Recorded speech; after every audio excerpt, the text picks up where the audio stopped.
Salam sejahtera disampaikan kepada para pendengar dimanapun Anda berada. Kiranya Anda berada dalam keadaan sehat dan senantiasa berada dalam pemeliharaan Tuhan senantiasa. Dalam perjumpaan kali ini kita akan merenungkan sebuah tema, waspada terhadap ajaran sesat di era digital.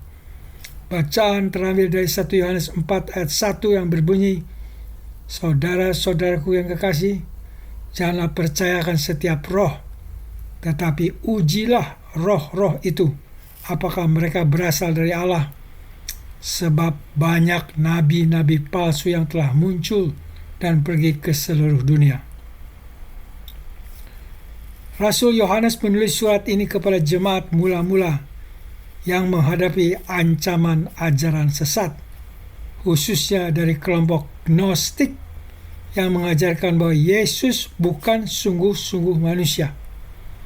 Yohanes memberikan peringatan tegas, jangan mudah percaya pada setiap pengajaran yang mengatasnamakan Allah. Uji dan periksa dulu apakah ajaran tersebut benar-benar dari Allah atau tidak. Peringatan ini menjadi semakin mendesak di zaman kita sekarang ini.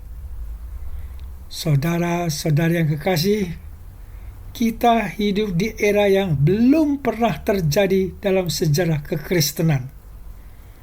Berkat teknologi dan media sosial, setiap orang yang memiliki smartphone, telepon genggam, bisa menjadi pengkhotbah.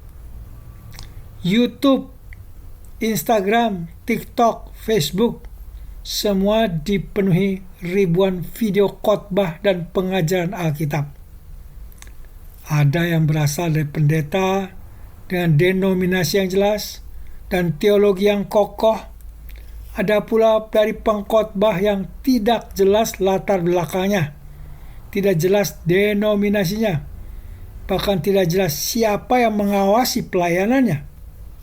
Mereka berdiri sendiri. Mereka mengklaim mendapat wahyu langsung dari Tuhan.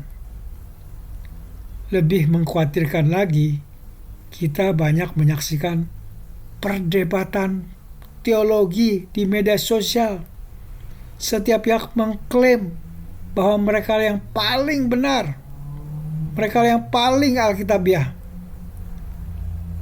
Nah, di tengah hiruk pikuk ini, bagaimana kita bisa tetap berdiri teguh pada kebenaran? Saudara-saudari yang kekasih dalam Kristus, kita manusia memiliki kelemahan yang bisa dimanfaatkan oleh pengajar sesat. Psikologi kognitif mengajarkan bahwa otak kita itu mudah tertipu. Kita cenderung lebih mudah percaya pada orang-orang yang semangatnya berapi-api. Kita terpesona oleh energi mereka tanpa menguji isi pesannya. Kita juga mudah terpesona oleh kata-kata manis yang menyenangkan telinga. Pengajaran menjanjikan berkat-berkat melimpah lebih menarik daripada khotbah kebenaran yang menuntut pertobatan. Kita juga mudah terpesona oleh pengajaran yang dikemas dengan ayat-ayat Alkitab. Padahal iblis pun bisa mengutip Alkitab untuk menipu. Matius 4 ayat 6.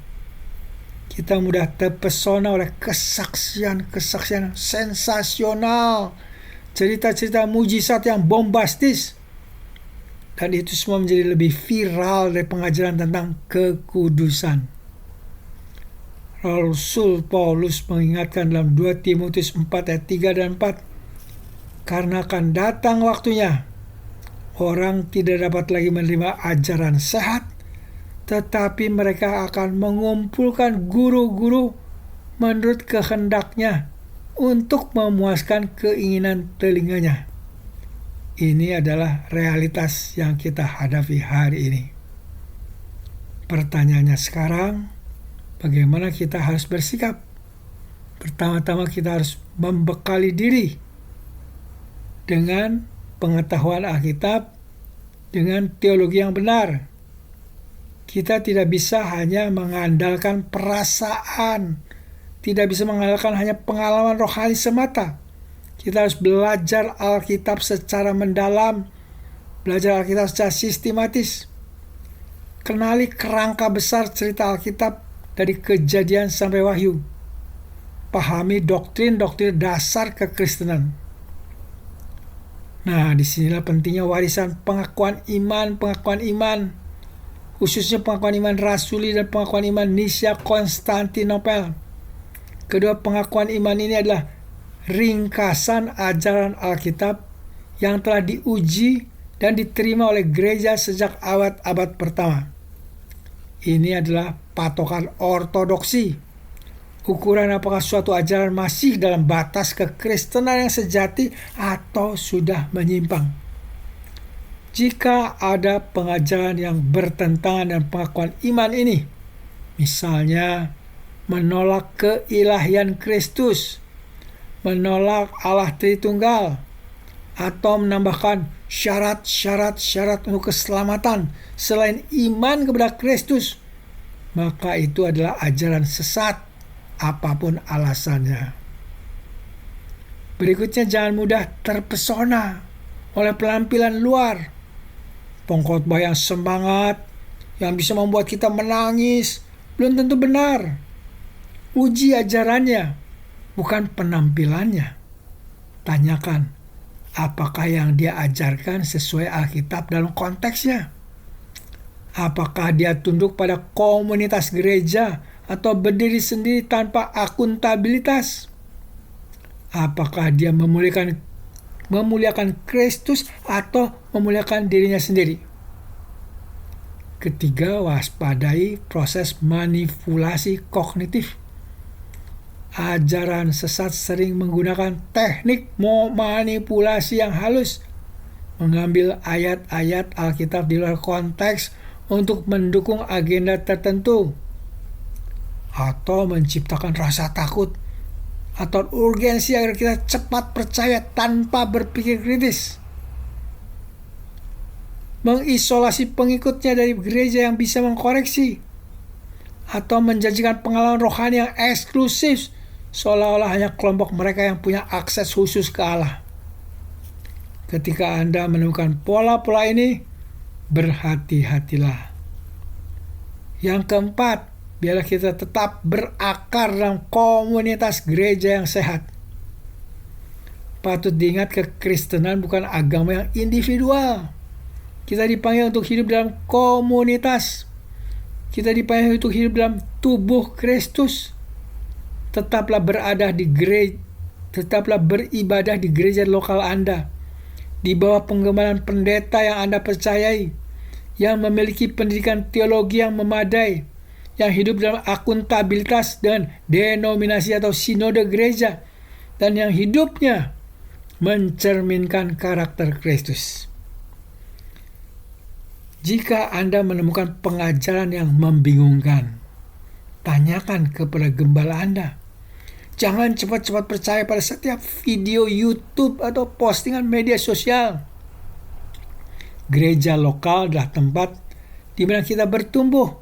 Gereja lokal adalah tempat di mana kita dilindungi dan dikoreksi di dalam kasih. Mari kita mulai dengan suatu pembekalan diri. Mulailah belajar Alkitab secara sistematis. Ikuti kelas kateksasi, sekolah Alkitab di gereja, atau ceramah-ceramah rohani di gereja. Hafalkan pengakuan iman rasul dan pengakuan iman Nicea Konstantinopel. Jadikan itu sebagai filter teologi Anda. Ketika kebiasaan yang bertanya dan menguji, jangan pasif menerima setelah khotbah.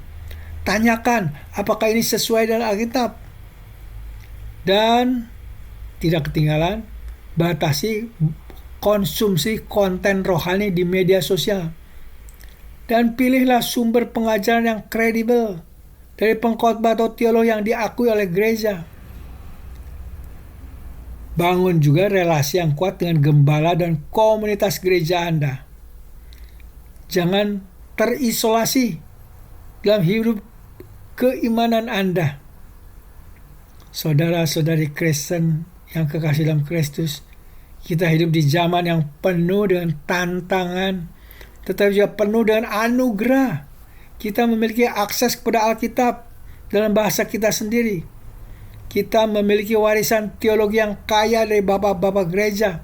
Kita memiliki komunitas iman yang mendukung kita. Jangan sia-siakan semua itu dengan menjadi orang Kristen yang malas berpikir, yang mudah tertipu, yang terbawa arus zaman.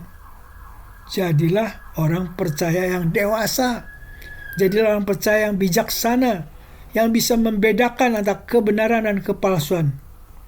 Ingatlah pesan Rasul Yohanes, ujilah roh-roh itu, apakah mereka berasal dari Allah. Kiranya Tuhan memberikan kita hikmat dan keberanian untuk tetap setia pada kebenarannya. Amin. Mari kita berdoa. Allah Bapa, terima kasih atas peringatanmu tentang bahaya penyesatan. Giatkan kami mendalami ajaran Alkitab, dan terutama ajaran tentang siapa Engkau Allah yang Esa, Allah Tritunggal, serta seluruh karya keselamatanmu dalam Yesus Kristus. Jaga kami dari penyesatan dan kuasa Roh Kudus dan pengajaran firman. Dan kami juga berdoa untuk saudara-saudara pendengar yang sedang sakit dan dalam pencobaan. Beri belas kasihan-Mu dengan menyembuhkan yang sakit dan beri kemenangan bagi mereka yang dalam pencobaan. Kiranya Engkau mau mendengar dan mengabulkan doa ini yang kami panjatkan dalam nama Tuhan kami Yesus Kristus, Tuhan Juru Selamat kami yang hidup. Amin.